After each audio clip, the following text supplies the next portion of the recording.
ప్రభు యొక్క ఘనమైన నామాన్ని బట్టి ప్రతి ఒక్కరికి వందనాలు చెల్లిస్తున్నాను. ఈ ఉదయకాలాన్ని ఎవరెవరైతే ప్రార్థన చేస్తూ ఉన్నారో వారి ప్రార్థనలన్నింటినీ సఫలపరిచేటువంటి దేవుడు వారితో కూడా ఉన్నాడు. కనుక ప్రార్థన ఆలకించేవాడు అనేటువంటి పేరు ఆయనకైతే ఉంది.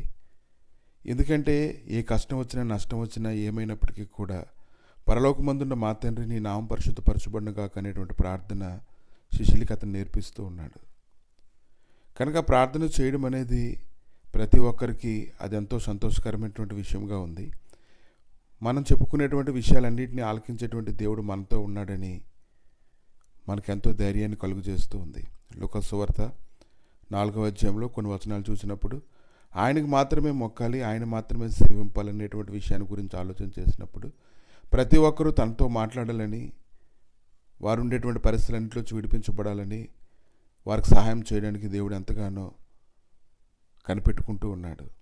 ఆయన కునుకక నిద్రపోక అతనితో మాట్లాడేటువంటి వారందరి కొరకు ఆయన శ్రద్ధ తీసుకొని వారి పరిస్థితుల్లోంచి విడిపించడం ఆయనకు ఎంతో సంతోషంగా ఉంది. పరలోకమందున్న వారిలో కానీ, భూమి మీద ఉన్నవారిలో కానీ, భూమి క్రింద ఉన్నవారిలో కానీ ప్రతివాని మోకాలును యేసునామమున వంగునట్లును, ప్రతివాని నాలుకయు తండ్రైన దేవుని మహిమార్థమై యేసుక్రీస్తు ప్రభువును ఒప్పుకున్నట్లును దేవుడు ఆయన అధికంగా హెచ్చించి ప్రతి నామమునకు పైనామమును ఆయనకు అనుగ్రహించెను. ఫిలిప్పీలు రాసినటువంటి పత్రిక 2వ అధ్యాయము 9-11 వచనాల్లో చూసినప్పుడు అపోస్తలుడైనటువంటి పౌలు అయితే ఈ యొక్క లేఖనాల గురించి మాట్లాడుతూ ఉన్నప్పుడు ఆయన నామములో మనం వేడుకోవాలని, ఆయన నామంలో మనం సమస్తము పొందుకోగలమనేటువంటి విషయాన్ని స్పష్టంగా అతను మాట్లాడుతూ ఉన్నాడు.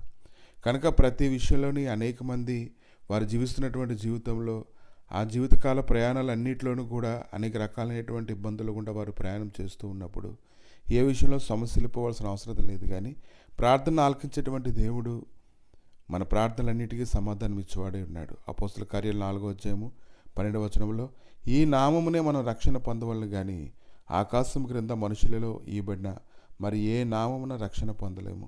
కనుక ఆయన నామానికి ఉండేటువంటి గొప్ప బలమును బట్టి మనం ఎంతగానో నశించవలసినటువంటి వారమే ఉన్నాం. కాబట్టి కుమారుడైనటువంటి యేసుక్రీస్తు నామంలో ఆ యొక్క విజ్ఞాపనలన్నింటినీ విన్నవించుకుంటూ ఉన్నప్పుడు ప్రభు అయితే గొప్ప సహాయం చేయవాడే ఉన్నాడు. ఎలాంటి పరిస్థితులు అయినప్పటికీ దానికి సమాధానం అనుగ్రహించేవాడే ఉన్నాడు. నిర్గమకాండము 13వ అధ్యాయము 2వ వచనంలో వారు పగలు రాత్రియు ప్రయాణం చేయనట్లుగా యెహోవా త్రోవలో వారు నడిపించుటకై పగటివేళ మేఘస్తంభంలోనూ వారికి వెలిగించుటకు రాత్రివేళ అగ్నిస్తంభంలోనూ ఉండి వారికి ముందుగా నడుచు వచ్చును. ఆయన పగటివేళ మేఘస్తంభంనైనను రాత్రివేళ అగ్నిస్తంభంనైనను ప్రజల ఎదుటి నుంచి తొలగింపలేదు.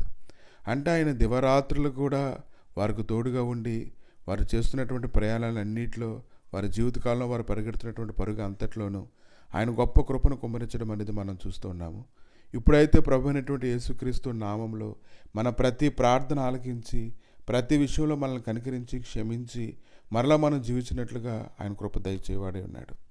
కాబట్టి ఈరోజు మన ప్రార్థనలన్నింటినీ కీర్తన 66వ అధ్యాయము 20వ వచనంలో దేవుడు నా ప్రార్థన త్రోసివేయలేదు, నా యొద్ద నుండి తన కృపను తొలగింపలేదు, ఆయన సన్నిధింపబడును గాక.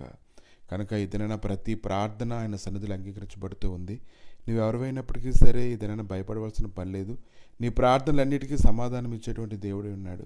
ఎటువంటి పరిస్థితి వచ్చినప్పటికీ కూడా ఆయన సన్నిధిలో ప్రార్థన పూర్వకంగా వెళ్ళినప్పుడు ఆయన సమాధానం మన హృదయానికి కావలుగా ఉంచి అన్ని విషయంలో బలపరచడానికి, శక్తితో నింపడానికి, ఈ దినమైన పరిస్థితులన్నింటినీ తారుమారు చేసి నిన్ను బలపరచడానికి, మరలా నిన్ను జీవింపజేయడానికి, ఆయన కృపలు నిలవబడడానికి చేయడానికి ఆయన శక్తిమంతుడే ఉన్నాడు. కనుక ఈ దినమైన ఈ లేఖనాలను బట్టి నీ ప్రాణం తప్పరిల్లినట్లుగా ఆయన కృపను పొందినట్లుగా ఆయన సన్నిధిలో నువ్వు సాగిలపడినట్లయితే ఖచ్చితంగా ఆయన గొప్ప మహిమను నువ్వు చూస్తావు.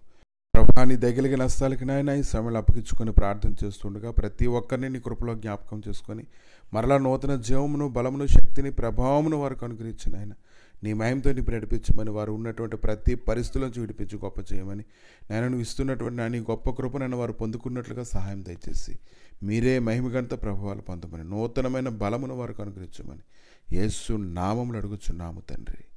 ఆమేన్.